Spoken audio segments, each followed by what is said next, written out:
আজকে বানাচ্ছি একদমই সিম্পল চাল কুমড়ার বড়া। চাল কুমড়ার বড়া বানানোর জন্য নিয়ে নিচ্ছি চাল কুমড়া। এখন চাল কুমড়া কেটে নিচ্ছি।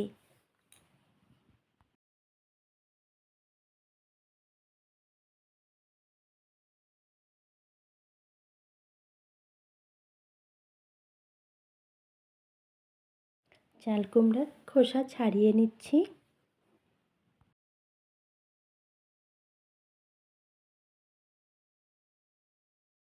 চাল কুমড়ার খোসা ছাড়ানো হয়ে গেছে। এখন মাঝখান থেকে টুকরো করে নিচ্ছি। এভাবে করে মাঝখানে কেটে নিচ্ছি। এভাবে করে সবগুলো চাল কুমড়া কেটে নিব। সবগুলো চাল কুমড়া কাটা হয়ে গেছে।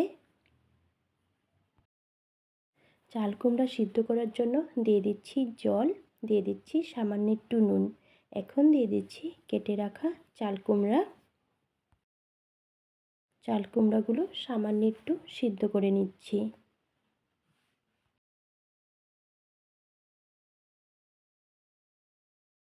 এখন বেটে নিচ্ছি কাঁচা লঙ্কা, রসুন, সরষে। কাঁচা লঙ্কা, রসুন, সরষে বাটা হয়ে গেছে। এখানে আমার চাল কুমড়াও সিদ্ধ হয়ে গেছে। এখন নামিয়ে নিচ্ছি।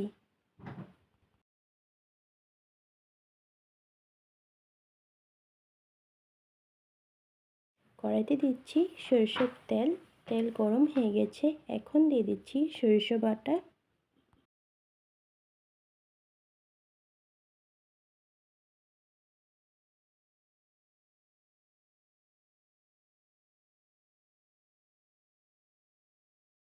এখন দিয়ে দিচ্ছি সামান্য একটু হলুদ গুঁড়ো, শুকনো লঙ্কার গুঁড়ো।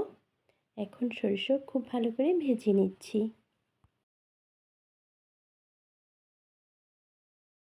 দিয়ে দিচ্ছি স্বাদ মতো নুন।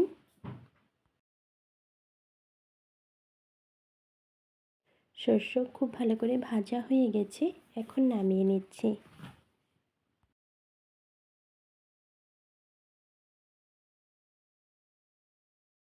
এখন নিয়ে নিচ্ছি চালের গুঁড়ো। দিয়ে দিচ্ছি সামান্য একটু শুকনো লঙ্কার গুঁড়ো, হলুদ গুঁড়ো, স্বাদ মতো নুন।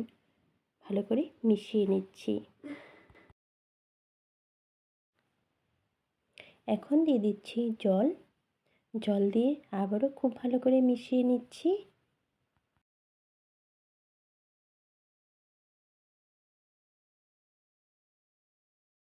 জল দিয়ে মিশানো হয়ে গেছে।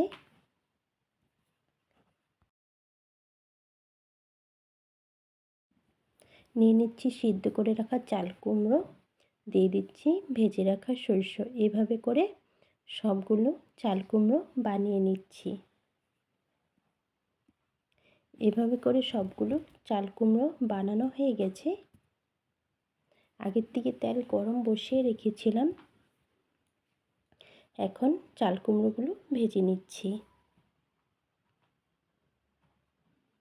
সবার প্রথম চাল কুমড়োতে লাগিয়ে নিচ্ছি চালের বাটার মিশ্রণ। এখন আবার ভেজে নিচ্ছি। এভাবে করে সবগুলো চাল কুমড়োর বড়া ভেজে নেব। চাল কুমড়োর বড়া ভাজা হয়ে গেছে, নামিয়ে নিচ্ছি। একদম সিম্পল চাল কুমড়ার বড়ার রেসিপি হয়ে গেছে। এখন নামিয়ে নিচ্ছি।